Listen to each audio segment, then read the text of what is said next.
warahmatullahi wabarakatuh.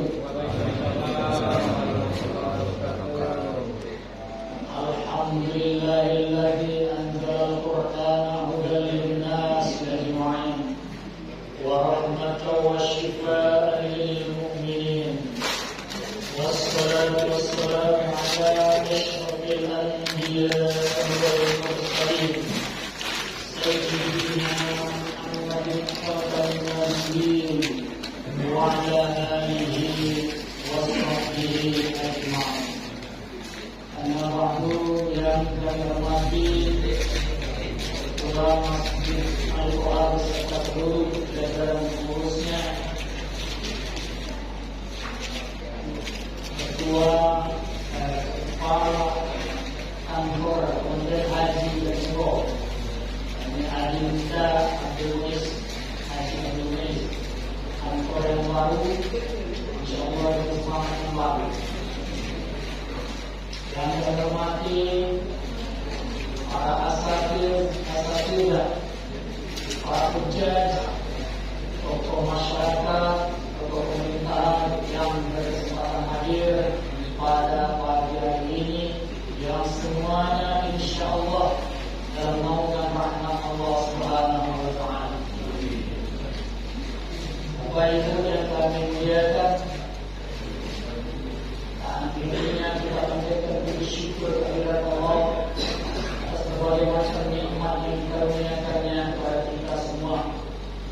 Yang paling utama adalah nikmat iman dan Islam yang masih terhidap di dada kita, sehingga kita mampu untuk melangkahkan kaki kita ke salah satu rumah Allah ini, masjid yang kita cintai, masjid yang dimuliakan oleh Allah Subhanahu wa taala, yang insyaallah juga para pemakmurnya, yakni kita yang berada di dalam masjid ini, akan senantiasa dimuliakan oleh Allah Subhanahu wa taala. Salawat dan salam tentunya senantiasa kita aturkan kepada junjungan kita Nabi Muhammad sallallahu alaihi wasallam, yang sama-sama kita harapkan syafaatnya jauh di akhirat nanti. Bapak Ibu hadirin hadirat sekalian, melanjutkan kajian kita tentang tafsir Al-Quran yang sudah kita lakukan, yaitu surat Al-Fatihah dan surat An-Nas. Dan pada pagi hari ini kita akan lakukan kajian terhadap surat Al-Falaq. Bagaimana sudah saya sampaikan pada muqaddimah kajian surat An-Nas pada pertemuan yang lalu, bahwa surat Al-Falaq dan An-Nas diturunkan menurut ulama dalam satu waktu yang bersamaan. Oleh karena itu, surat Al-Falaq dan An-Nas yang berisi tentang perlindungan, permohonan perlindungan kita kepada Allah SWT, dua surat ini dinamakan surat Al-Mu'awwidzatain. Karena Al-Falaq terdiri, maka Al-Falaq sering disebut Al-Mu'awwidzatil Ula, sedangkan An-Nas sering disebut sebagai Al-Mu'awwidzatis Tsaniyah. Artinya Al-Mu'awwidzatil Ula, ayat perlindungan yang pertama, sedangkan Al-Mu'awwidzatis Tsaniyah adalah perlindungan yang kedua. Dan asbabun nuzulnya sudah saya ceritakan pada pertemuan yang lalu, mudah-mudahan masih ingat kalau dan mau Bapak Ibu orang-orang yang cerdas sebenarnya. Kalau tidak beringat, baca di Google. Sekarang mudah, ada Google. Menanggapi dinyatakan ayatnya itu ada beberapa ayat dalam keliru yang perlu, sebabnya kita tanyakan dengan ahlinya sebelum kita menentukan sikap. Kalau kita nanti di media sosial atau di atau AI dalam negeri canggih. Diriwayatkan oleh beserta para sahabat-sahabat yang lainnya. Di dalam hadis bahwa Rasulullah SAW bersabda kepada Abu Hadis, atau Rasulullah, ya Abu Hadisin, ukhbiruka bi afdali ma ta'amuza bihi al-muhafizun. Wahai Abu Hadis, maukah aku beritahukan kepadamu sesuatu hal yang paling utama untuk dijadikan perlindungan oleh orang-orang yang mohon perlindungan? Qala, atau Abu Hadis, bala ya Rasulullah, mau ya Rasulullah. Qala, Rasulullah kemudian bersabda, qul a'udzu bi rabbil falaq wa qul a'udzu bi rabbin nas. Atau Rasulullah, ucapkanlah, lafazkanlah qul a'udzu bi rabbil falaq dan qul a'udzu bi rabbin nas. Umal mahmudatan. Keduanya adalah surat ayat-ayat perlindungan. Karena itu berdasarkan hadis ini juga sesuai dengan asbab nuzulnya, kedua ayat ini disebut dengan al-mu'awwidzatain, dua surat perlindungan. Untuk itu mohon perlindungan kepada Allah dari segala kejahatan, baik yang bersifat nyata maupun yang bersifat tersembunyi, yang bersifat syahadat maupun yang bersifat ghaib. Dalam hadis lain diriwayatkan dari Abu Sa'id Al-Khudri, menurutnya Rasulullah biasa memohon perlindungan dari kejahatan jin dan kejahatan manusia dengan kalimat doa. Selanjutnya, ya Allah, aku mohon perlindungan kepadamu dari kejahatan jin dan manusia. Namun setelah diturunkan dua surah Mu'awwidzatain ini, maka beliau meninggalkan doa tadi. Kemudian beliau selalu menggunakan dua surat ini, Al-Falaq dan An-Nas.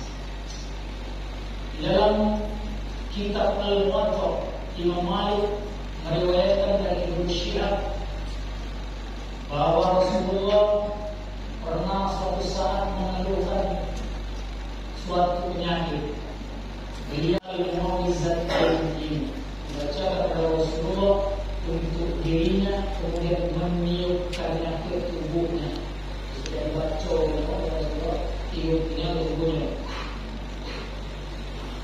Itu asbabun nuzul itu bongbong yang dalam jantung tiupnya, mana sampai ketua udahnya kaya. Saya kalau ada virus terdengar tiup tiada itu.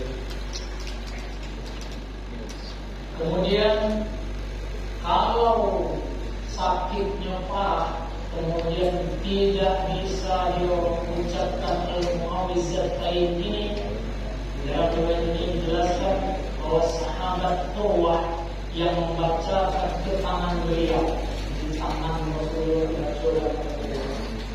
beliau sudah Al-Mu'awwidzatain dengan Al-Mu'awwidzatain. Lalu tangan beliau itu disatukan ke tubuh beliau juga. Ini tertulis dalam kitab Imam Malik Al-Muwatta.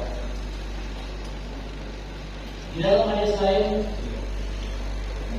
diriwayatkan oleh Imam At-Tabrani dalam kitabnya As-Shaghir, diriwayatkan dari Ali bin Abi Thalib radhiyallahu anhu bahwa pernah suatu ketika seekor kalajengking pernah menyengat Rasulullah pada saat beliau sedang sholat,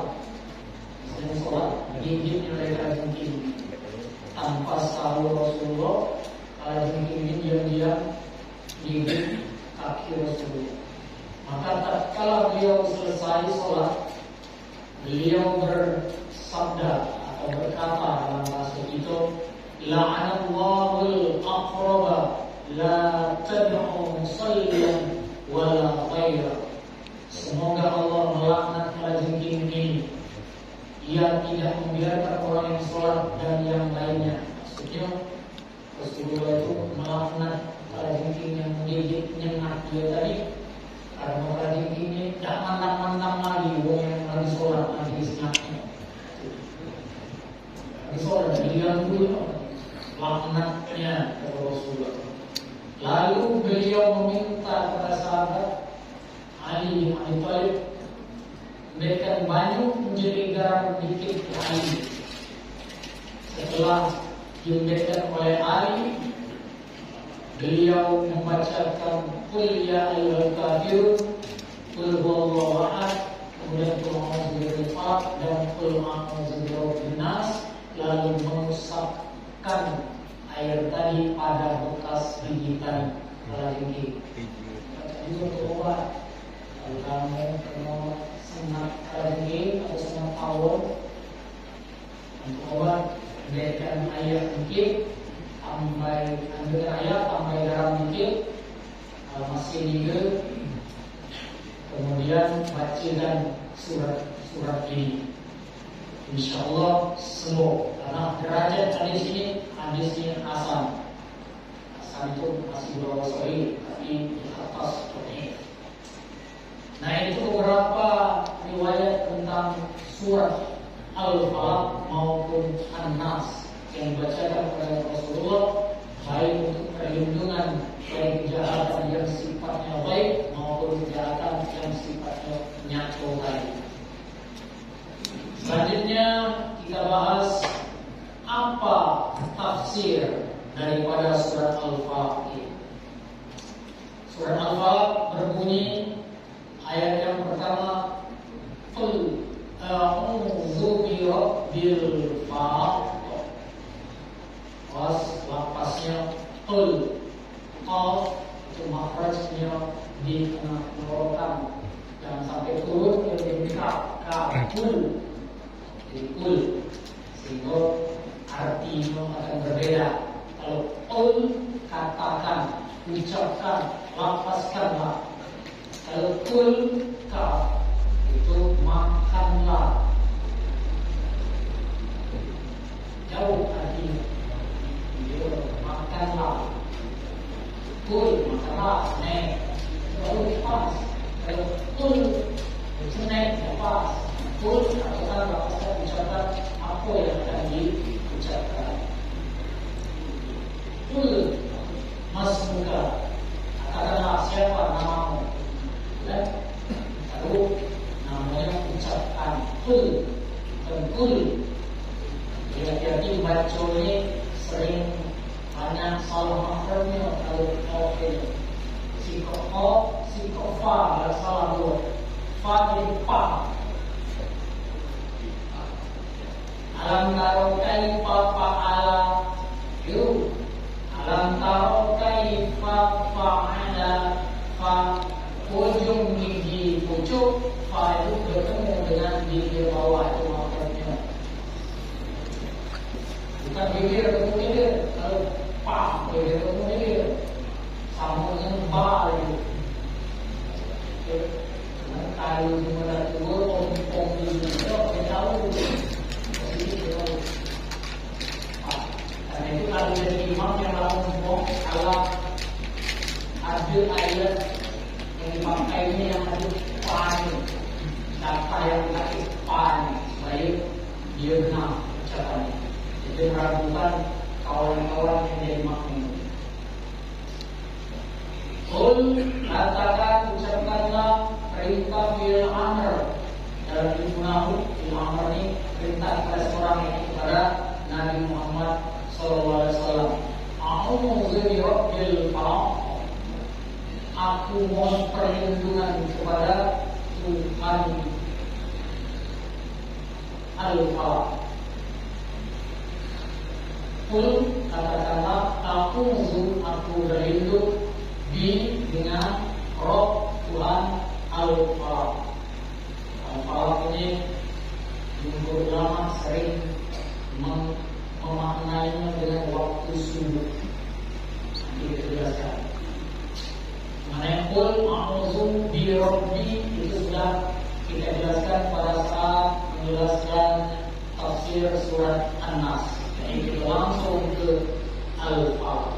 Al-Falaq, falaq artinya asal atau yang dari bahasa Arab. Falaq artinya menyingsing fajar, sinar waktu fajar, cuaca subuh. Bisa juga di dalam kamus ada artinya hukuman cambuk di kaki, tidak lebih pada di kaki. Atau berasal dari falaqo yufalliqu artinya merobek atau membelah atau merenggakan atau meretakkan, memecahkan, meledakkan, memporak-porandakan. Maka al-falaq itu isim. Isim itu kalau bahasa Indonesia kata benda. Kata benda al-falaq artinya yang membelah malam dan siang. Berdasarkan terjemah secara bahasa tadi, malam dan siang. Apa yang membelah malam dan siang? Bisa jadi waktu subuh, bisa jadi waktu maghrib secara bahasa. Tapi kebanyakan ulama lebih berat menitik beratkannya, artinya maknanya ke waktu subuhnya yang membelah malam dan siang. Malamnya tadi kita lewati, siangnya mulai subuh. Nah, makanya yang membelah malam dan siang itu lebih banyak ulama memaknainya waktu subuh. Walaupun ada sebagian juga yang memaknainya dua waktu itu. Karena yang membelah malam dan siang itu ada di penghujung dua waktu itu. Bagi yang mengartinya, memaknainya dengan yang membelah malam dan siang di waktu subuh, itu kapan waktunya? Kalau subuh sudah masuk waktu subuh, dia lebih terang dari terbitnya subuh. Artinya awal subuh itulah namanya al-falaq. Sama dengan syuruk. Syuruk itu awal duha. Waktunya di waktu duha, tapi di awalnya itu syuruk. Al-falaq itu awalnya waktu subuh. Ketika fajar subuh itu sudah memancar, itu namanya al-falaq. Waktu yang membelah antara malam dan siang. Para jumhur ulama lebih banyak kepada antara waktu ini waktu subuh berdasarkan hadis Nabi, rakaatul fajri khairun minad dunya wa ma fiha. Dua rakaat salat fajar lebih baik dari dunia dan seisinya. Hadis Bukhari nomor 72. Dalam hadis ini yang dimaksud fajar adalah fajar subuh yang secara kronis fajar subuh ini merupakan ambulan cahaya matahari oleh partikel-partikel di udara yang meliputi bumi. Ini cocok dengan al-falaq tadi, dia cahaya yang terang di awal subuh. Sebagaimana juga dijelaskan di dalam Al-Quran di dalam surat Al-Baqarah, ketika Allah menerangkan tentang ayat puasa, kata Allah, wa kulu washrabu hatta yatabayyana lakum al-khaytul abyadu minal khaytil aswadi minal fajr. Makan dan minumlah kamu sampai nyata bagi kamu benang putih dari benang hitam di waktu fajar. Ini kalau kaki cahaya kita keluar ada benang putih dan benang hitam sudah tampak jelas, maka itulah yang dinamakan masuknya waktu subuh dari fajar sahih. Tapi secara fisika, secara astronomis, cahaya yang dipancar dengan tidak ada, hanya warna putih yang memancar. Itu secara ilmu fisika. Karena sumber cahaya itu dari matahari menurut ilmu fisika. Yang menghamburnya udara sehingga tampak bercahaya. Itu matahari itu muncul, lalu hamburan dari udara. simbol dari fisika seperti itu yang disebut dengan ufuk, kaki langit horizon, yang menunjukkan pertanda akhir malam menuju terbitnya matahari. Ada juga ulama seperti yang saya sebutkan di awal tadi yang mengartikan al-falaq ini dengan ujung kedua hari, baik waktu subuh maupun waktu maghrib. Berdasarkan surat Al-Qur'an ayat 114. Waqimis sholata Rofa'in nahari wa zulufan minal lail. Dirikanlah sholat pada kedua ujung hari, zulufal itu dua ujung daripada hari, yakni fin nahar wa zulufan minal lail, di dalam ujung daripada siang dan malam. Karena itu kita juga bisa memaknainya al-falaq itu ketika waktu subuh dan waktu maghrib. Walaupun ulama lebih banyak memaknainya dengan waktu maghrib.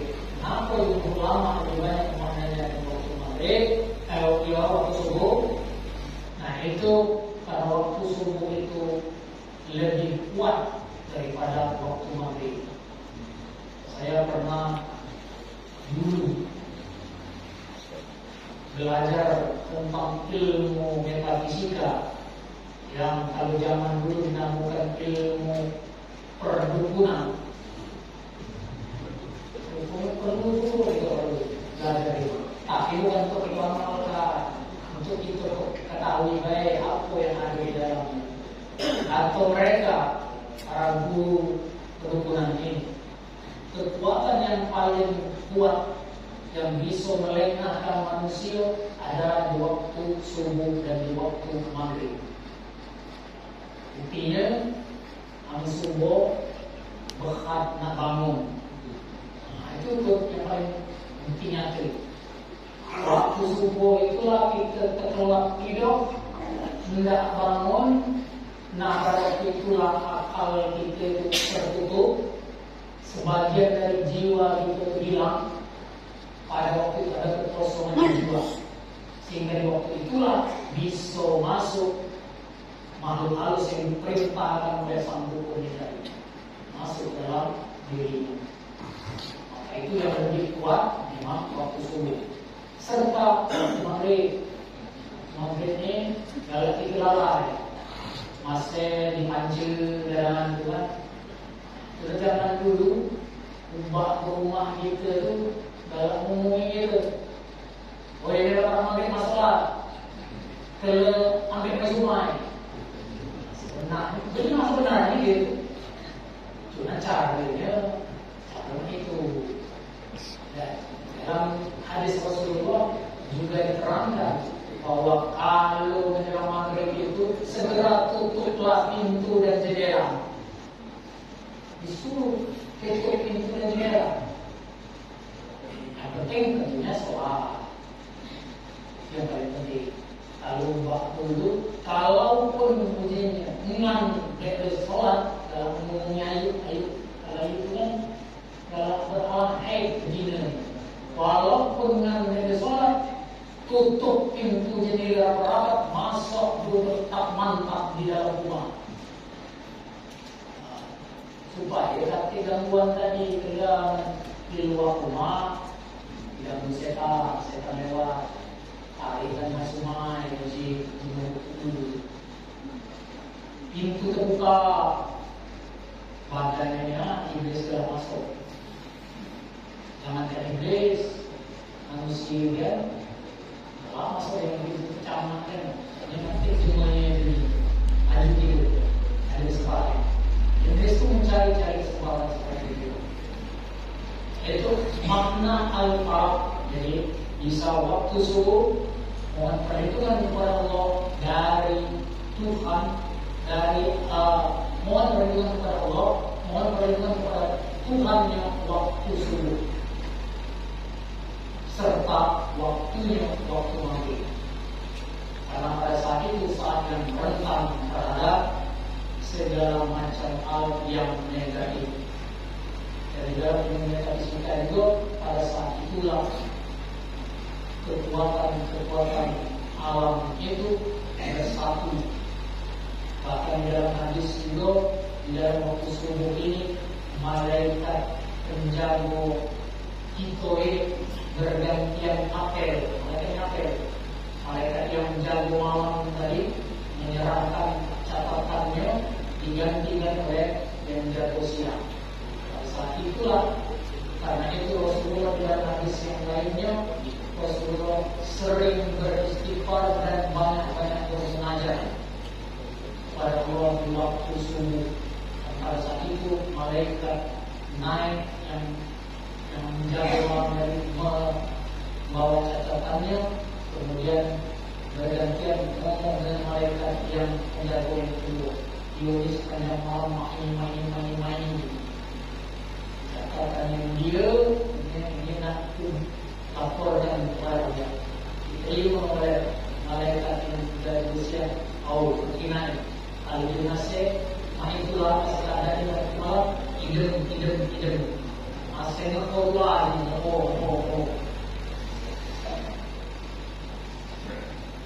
Ayat yang pertama kita diberitakan oleh Allah untuk mohon perlindungan kepada Tuhan yang menguasai waktu subuh atau yang menguasai dua penghujung waktu ini.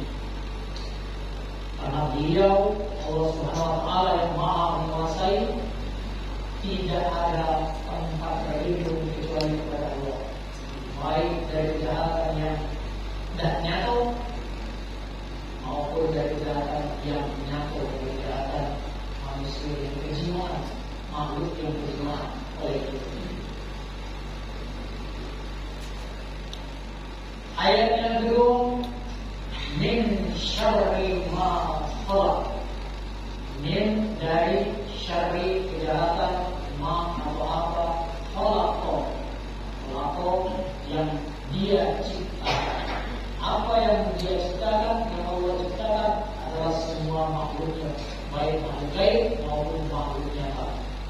Itu ma khalaq atau apa yang Allah ciptakan, jin, manusia, hewan dan makhluk-makhluk lainnya. Kita mohon perlindungan kepada Allah yang menguasai waktu ini dari kejahatan segala apa yang Allah ciptakan. Seluruhnya berarti di situ kita mohon perlindungan kepada Allah. Ayat yang ketiga, wa min syarri ghasiqin idza waqab, dan min dari syarri kejahatan ghasiqin malam yang gelap, idza saat wa qaba telah gelap pekat. Ghasiqin artinya malam yang gelap, seperti terjadinya gerhana bulan dari terang menjadi gelap. Asal kata dari ghasaqo artinya senja, petang, menjelang malam, dan telah gelap, menjelang malam telah gelap. Sedangkan waqaba artinya telah benar-benar gelap, sempurna gelapnya atau tersembunyi. Dan kata waqaba ini hanya satu kali dalam Al-Quran menurut kitab Fathul Qoraishi, ditulis oleh Imam Asy-Syaukani. Aku belum menceknya dari salinan itu, yakin beliau hadis Al-Quran dan hadis ribuan hadis.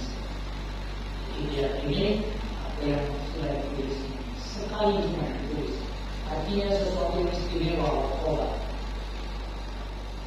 Karena itu kita mohon perlindungan kepada Allah dari segala yang diciptakan Allah dan dari kejahatan juga apa-apa yang ada di waktu malam yang gelap pekat.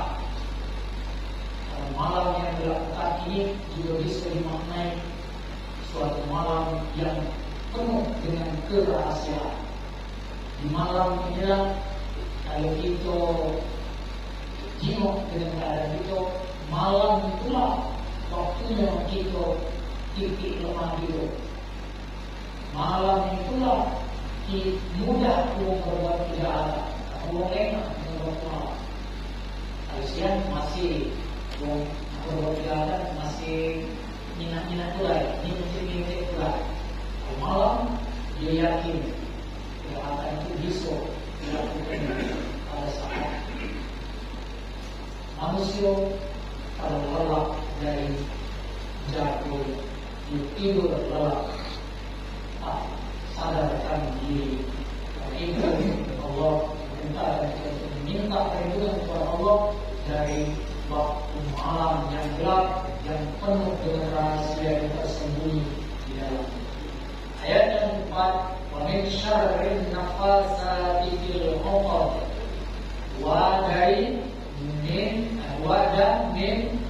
dari syarri kejahatan an-nafasat, itu wanita yang meniup-niup mantra di dalam al-uqad, ikatan atau dubul.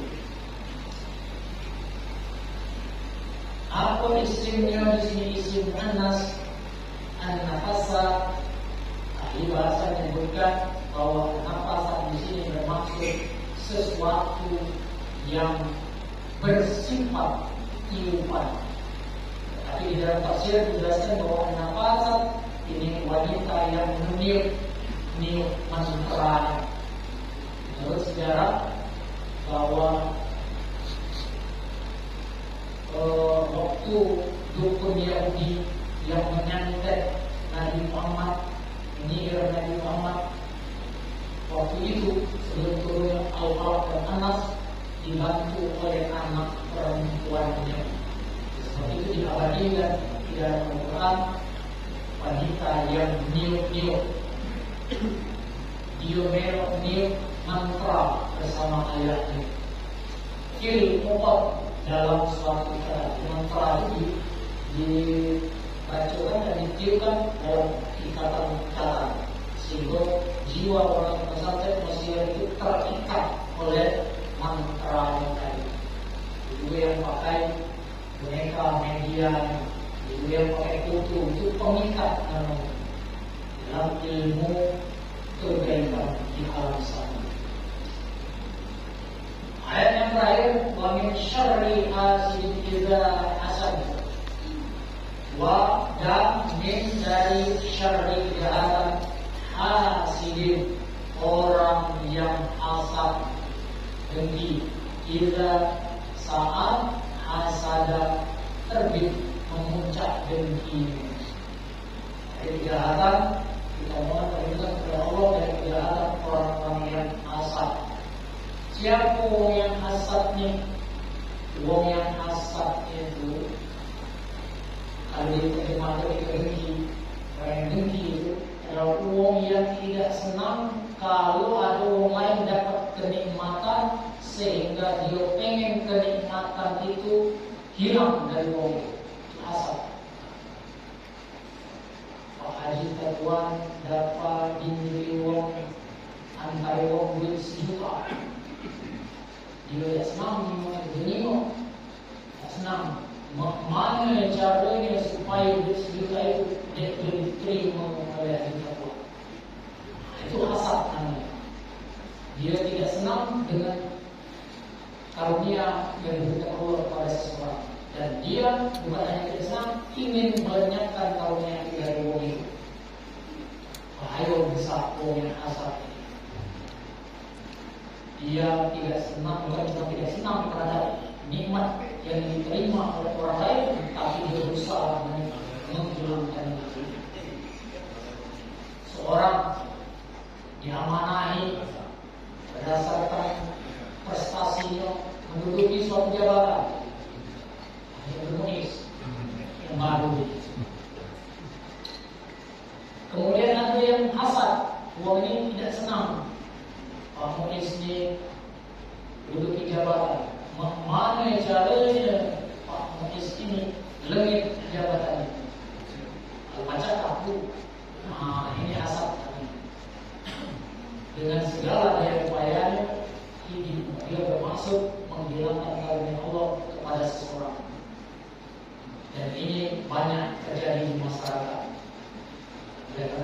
sewajarnya kemudian turun surat Al-Falaq ini.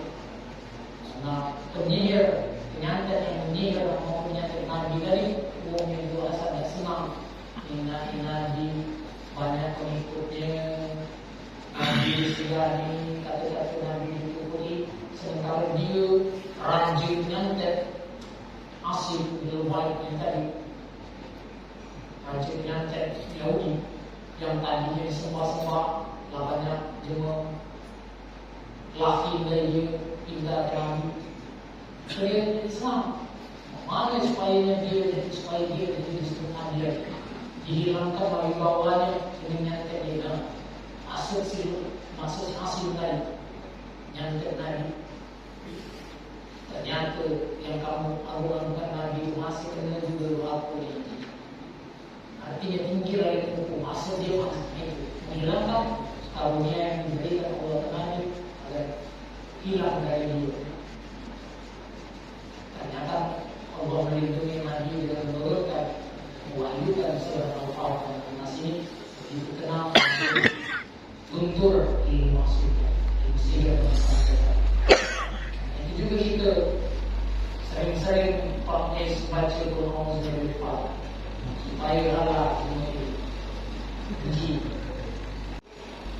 Meraih banyak harta yang begini, mana supaya harta yang habis. Pada hadis syukurlah matilah. Benci kedua jabatan biasa itu kalau jabatan itu kalau gini cinta jarang biasa di benci. Paling dipuji bersyukurnya para semangat gini cinta. Jadi dia buat ni orang yang supaya tahu maknanya. Wa min syarri hasidin idza hasad. Dan orang yang hasad ini lebih parah ketika dia terbit hasadnya. Kalau dia masih di dalam hatinya jauh, belum memuncak hasadnya, hasad dengkinya, masih belum bahayanya. Walaupun itulah bahaya, adalah di ujung tanduk. Ketika dia memuncak bencinya, apa dia? Dia tahu cara kasar, cara halus. Dia tahu cara halus, cara kasar. Nah, cuma mulai membangun. Hati-hati kalau kita ada kemasukan sifat hasad ini. Kata Rasulullah, iyyakum wal hasad. Hati-hati kamu terhadap hasad. Fa innal hasada ya'kulul hasanat kama ta'kul narul hatab. Rasulullah, sesungguhnya hasad itu akan membakar kebaikan sebagaimana api memakan untung, makan kayu bakarnya. Orang yang hasad percuma saja dia beramal soleh yang lain. Kalau tidak dia masih ada hasad tadi. Seluruh kebaikannya lengit terbakar oleh hasad tadi. Itu kata Rasulullah. Hadisnya sahih diriwayatkan oleh Abu Daud dan Ibnu Majah. Sahih. Menurut Sahih Bukhari sahihnya, bukan menurut Abu Daud atau Ibnu Majah. Syaratnya menurut ahli hadis, menurut syarat sahih Imam Al-Bukhari. Jadi terhadap sifat hasad, kalau ada dalam diri kita, minta juga perlindungan kepada Allah supaya sifat hasad itu lengit dari diri kita, hilang dari diri kita. Jangan sampai hasad ini memakan kebaikan kita, sehingga kebaikan yang kita lakukan menjadi sia-sia karena hangus terbakar oleh sifat hasad itu. Itu saja mungkin yang bisa saya sampaikan mengenai tafsir surat Al-Falaq pada pagi hari ini. Surat Al-Falaq mungkin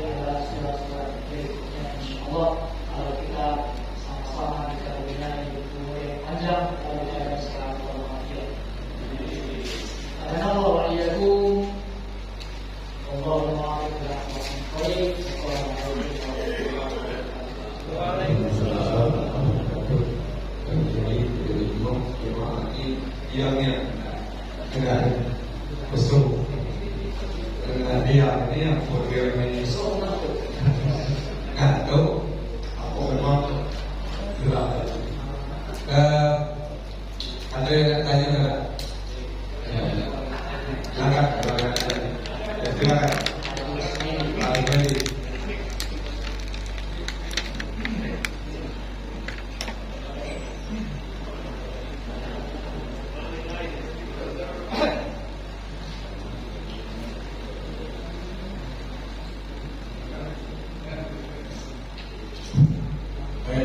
Assalamualaikum warahmatullahi wabarakatuh.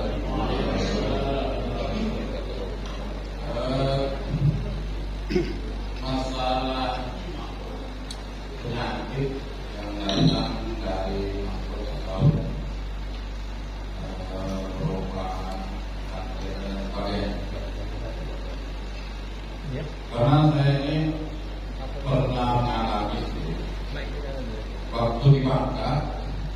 Itu kan banyak orang yang diracun bisa melalui media dan sebagainya. Kemudian ada juga yang bisa mengobati.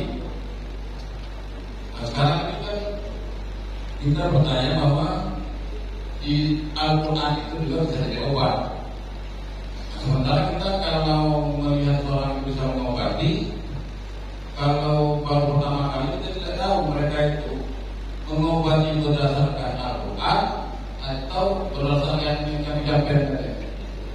Karena kita tidak tahu itu, kalau kita berobat dengan orang yang karena berobat itu yang tidak memakai sapi, berarti kita bisa tersesat. Nah, kita bagaimana kita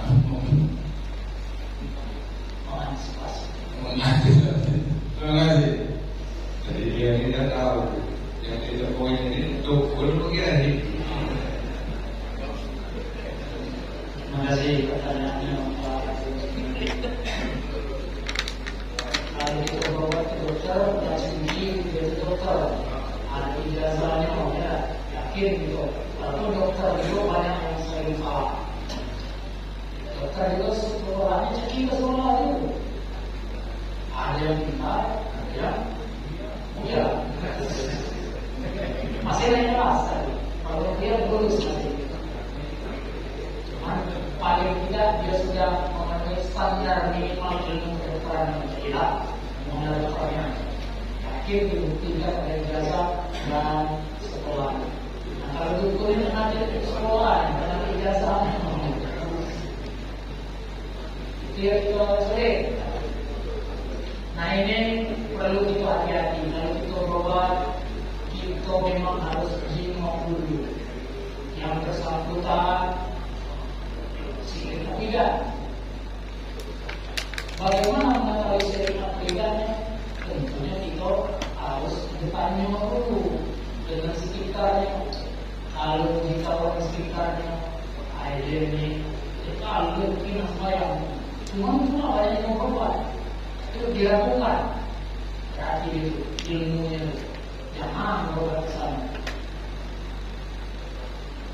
Itu telah tahu yang sering masih nanti kita lihat. Ibarat kita tahu barang ini haram, masih ada kita makan atau kita minum seperti itu.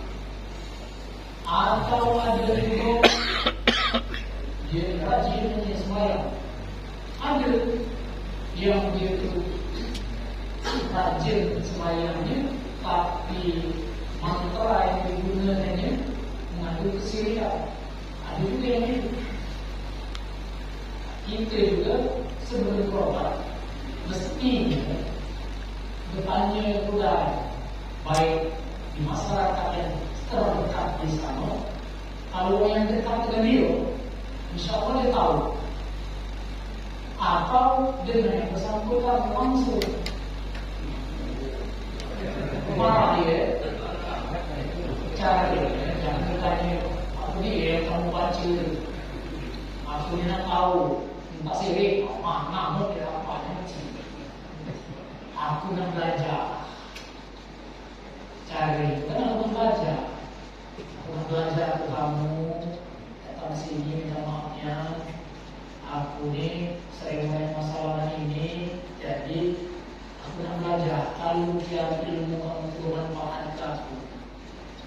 Dia bacanya aman sakit ini. Undang hukum kan hukum. Air hitam, awalnya dia hitam tadi bukan sirih, beserta dia warna air hitam. Kan ini nama malu dunia. Cara ini itu. Kita ini harus terbesar. Uji semua apanya semua langsung gitu. Karena kita merasa panik. Oleh karena itu Allah tunjuk melalui Rasulullah, kalau kita menghadapi sesuatu jangan panik, sabar. Sebelum kita memutuskan untuk berbuat sesuatu, lebih baik hati-hati istighfar kuda. Minta petunjuk kepada Allah. Di dalam hadis yang tercantum di banyak kitab hadis, kalau kamu sangat ingin melakukan sesuatu atau ada beberapa pilihan di antara yang ingin kamu lakukan, kata Rasulullah, maka kamu istighfar, mohon kepada Allah petunjuk. Ya Allah, aku ingin apa ini? Kalau benar maksudku ini, tujuanku ini menjadi petunjuk, kecenderungan hatiku melaju ke ini. Aman dede menjadi laku, petunjuk juga supaya aku dede terlaju ke sana. Sudah tak? Apalagi sekali, itu tentu sekali dapat petunjuk. Kita dalam dekatnya dengan Allah mungkin. Tapi kalau kita biasa-biasa ni, 2-3 kali biasanya coba macam laju. Tapi hasilnya ada. Macamnya laju. Hasilnya ada. Itu istighfar. Jalan syariatnya mencari informasi dari yang terdekat dengan yang bersangkutan, atau kita yang bertanya dengan cara yang bijak tadinya minta. Sama kalau kita mengingatkan kiai itu ada juga yang salah. Atau ada juga yang salah. Cara mengingatnya, oh kiai, salah kamu. Dia tidak itu. Kalau kita belajar sudah belajar kita at-tibyan fi adabil amalatil Quran, atau kita al-mu'allim wal muta'allim, itu bagaimana santunnya cara kita ke guru atau orang yang dimuliakan. Caranya tanya, jadi aku nak tanya kurang jelas aku tanya yang kamu terangkan ini, supaya dia mungkin dia kira betul apa yang kata dia tadi mau itu cara mengingatkan kiai. Nah itu pun cara kita mengingatkan kancing kita. Dan kita ingat ini salah baca. Harap seperti baca dengan baik bunyi kaki dan sebagainya. Allah itu cara dia. Cara mengingatkan aku itu pun sama. Manusia itu hanya ada yang lebih banyak belajarnya, lebih belajar. Saya mengingatkan melalui pertanyaan. Kalau mengajar kira, kan banyak di luar yang bekerja di Turki, bekerja di Mesir, bekerja apa lagi.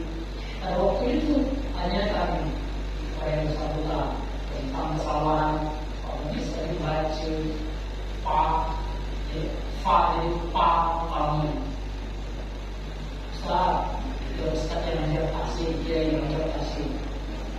Aku yang jelasnya Ustaz, mana yang kena makhraj fa itu belum jelaskan. Nah itu, jadi kita mengajar itu betul-betul harus kita. Nah itu pun kita mengajar dengan umat kita, dini kita. Dini mengajar lakinya. Lakinya dia tahu ngaji, Allah ada salah-salah pada baca terus-terus.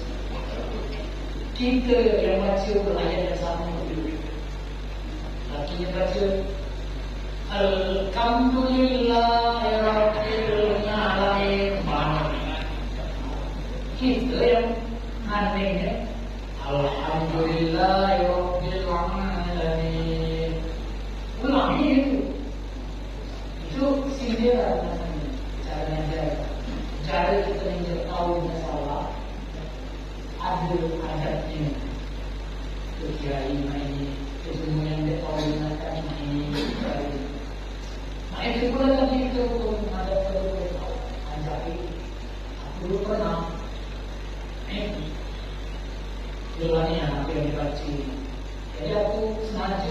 melamar jadi murid dukun itu.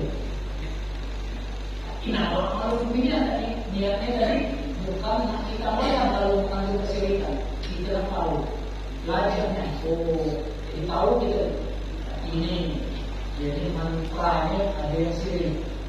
Malah dipakai yang siriknya tadi. Kalau dia mantranya atau rukyahnya bahasa Arab itu rukyah.